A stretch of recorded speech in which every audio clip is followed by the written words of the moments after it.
Hello and welcome to your science news update. We've got some absolutely game-changing breakthroughs to talk about today, coming from labs all over the world. All right, let's jump right in. Here's what's on tap. We're talking about the future of how we store data, some unbelievable medical recoveries, scientists literally rewriting the rules of chemistry, and we'll even take a trip way, way back into our planet's history. Okay, first up, we're diving into the world of physics. And believe it or not, we're starting super small to talk about something huge. A tiny, tiny twist at the atomic level is looking like it could completely change how we store information. So to really get this, you need to know about something called a Skyrmion. Just picture a tiny, stable magnetic swirl, like a little whirlpool. It's one of the smallest and toughest ways to hold a piece of information. And for a long time, the big challenge has been, how do you actually make and control these things easily? Well, what researchers did is pretty incredible. They took this ultra-thin magnetic material, we're talking just a few atoms thick, and they just twisted the layers. That's it. And that simple twist created this whole new magnetic state they're calling a super-Moiré spin order. It's kind of like when you overlap two simple patterns and suddenly get a much more complex one. And this is where it gets really wild. That little twist created these enormous magnetic textures, these skyrmions, that were around 300 nanometers in size. Now, that might sound small, but it's about 10 times bigger than anyone expected. No one saw that coming. So why is this such a big deal? Well, the old way of making skyrmions was messy. It took a lot of power, strong electric currents, heavy metals, you get the idea. But this new way, it's just geometry, a simple twist. This could be the key to ultra-dense, super low-power data storage, a real game changer. Okay, so from the future of data, let's switch gears to the future of our health. And wow, there have been some truly incredible developments in medicine and biotech just recently. First up is a story that brings a whole lot of hope. We're talking about a tiny 2x2 millimeter wireless retinal implant that has actually restored sight for patients who were blinded by macular degeneration. The results from the trial, called Primavera, are just amazing. Get this, 81% of the patients regained meaningful vision. And we're not just talking about seeing shapes. Many of them can actually read again. It's hard to overstate how life-changing that is. Next up, something that could completely change how we treat autoimmune diseases. There's a new off-the-shelf CAR-T therapy that is showing a 100% clinical response in lupus patients. 100%. So how does it work? It's basically an immune reset. The therapy, it's called CTA313, goes in and deeply depletes the faulty B cells that are causing the lupus.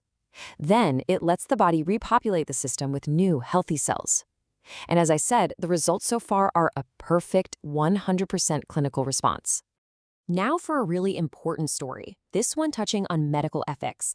It involves Henrietta Lacks and her famous HeLa cells. For decades, these cells have been the foundation for countless medical advances, from the polio vaccine to COVID-19 research. But their origin story is one of a major injustice.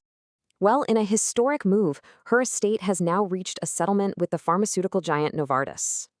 The lawsuit claimed the company was unjustly profiting from her cells, which, you'll remember, were harvested way back in 1951 without her knowledge. It's a really significant moment. And to round out our medical section, we've got a question: can an AI be your therapist? Well, a new study from Brown University is waving a serious red flag on that idea. Researchers found that AI chatbots regularly violate core ethical boundaries. They really struggle with high-risk psychiatric situations and just can't maintain the kind of complex boundaries that are absolutely crucial for effective care. It's a major warning. All right, we're about to jump into chemistry and material science, but real quick, if you're getting something out of this bulletin, do us a favor and hit that like button and subscribe. It goes a long way in helping us keep these updates coming. Okay, now we're heading into chemistry and materials science, where scientists are basically taking the rulebook and tearing pages out. So for about 40 years, everyone just knew that to build complex things with DNA, you needed what are called sticky ends. Think of it like molecular Velcro or glue. Well, researchers at NYU just proved that's not true. It turns out you can assemble DNA without the glue, purely based on shape, just like a jigsaw puzzle. By programming the geometry of these DNA tiles, they can get them to form these really intricate 3D architectures. This is huge for creating new biosensors and maybe even new ways to deliver drugs. And sticking with materials, This is pretty cool. Scientists have found a way to use light as a remote control. Seriously, they add these light-sensitive photoacids into a liquid, and then, just by changing the light, they can assemble, sculpt, melt, or even erase tiny crystals instantly, on demand. It's like having a magic wand for materials.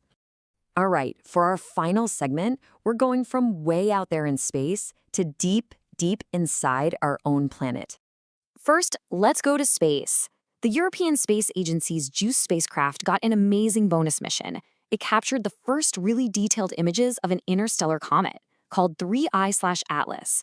We can see its glowing coma and its huge, sweeping tail of gas and dust, a beautiful shot of a visitor from another star system. And finally, back here on Earth, an international project in Antarctica pulled off something incredible. They drilled through 523 meters of solid ice, that's over 1,700 feet, to pull up a core of sediment from the ocean floor. And that core is a time capsule. It holds a 23-million-year archive of Earth's climate history, packed with marine microfossils. This is absolutely critical data for helping us predict future sea level rise. And that's all for this Science News Bulletin. We'll have another update for you in 24 hours.